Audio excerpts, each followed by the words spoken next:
Hi everyone, my name is Maddie and you are watching video number 2 of the instructional video series. In this video, you will be learning about watercolor fundamentals. I hope you enjoy the video. So in watercolor, there are a lot of different types of washes that depend on the amount of paint on the brush, the relative dryness or wetness of the brush in regards to how much water is in the brush, and also how you apply the paint. In general, there are known to be 3 different types of washes, which are flat washes, variegated washes, and graded washes. I'll talk about all of these general 3 types in the video, but to begin, we're going to talk about a flat wash, a graded wash, and a wet-on-wet wash. A flat wash in watercolor is a technique where you end up with a flat or even area of color across the paper, and although you saturate the watercolor brush with water, the brush is not overwhelmed with a lot of water. It is the perfect amount.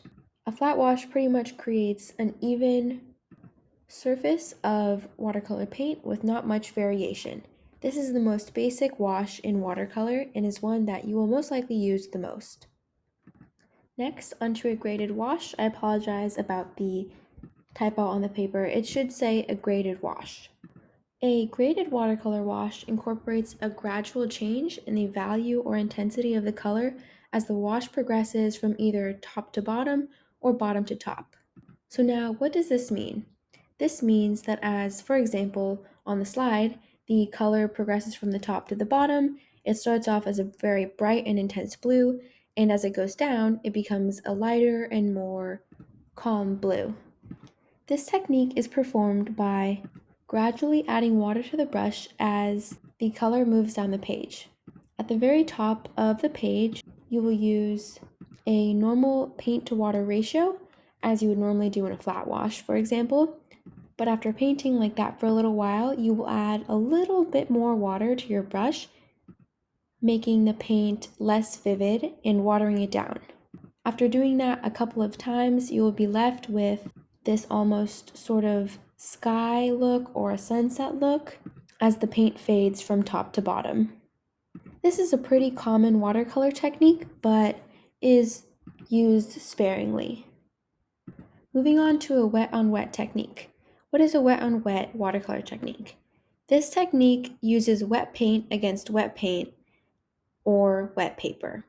You normally begin a wet-on-wet technique by applying a layer of solely water to the paper and then taking any sort of color. So for example, in this image, I took pink, green, and blue, and you start to dab it all over the water paper.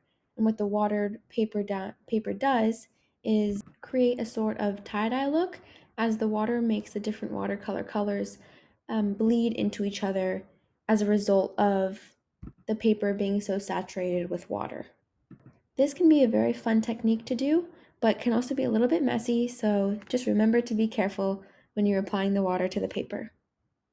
Now, moving on, we're going to talk about the dry brush technique, the variegated wash technique, and a second example of the variegated wash technique. So a dry brush technique in watercolor is pretty much what it sounds like. It uses solely the paint and the watercolor brush and does not use any water. This technique usually adds texture or fine details into a painted piece. So for example, if you wanted to add texture to grass, you could use the dry brush technique to take green and just to add that green on top of another layer of color to create some texture.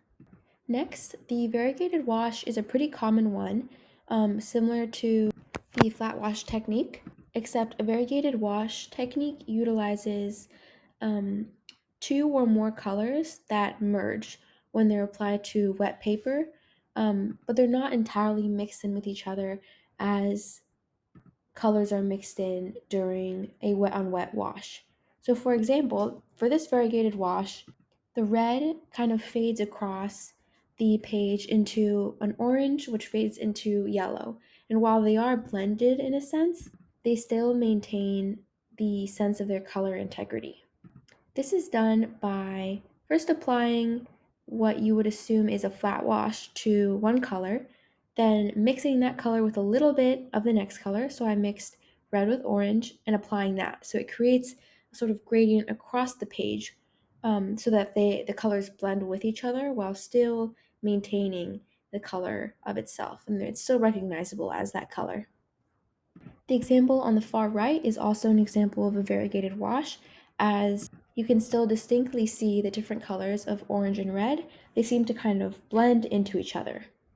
Variegated washes will be very helpful when you are trying to shade an object, paint a sunset, or paint anything else that requires there to be some sort of blending done on the watercolor paper.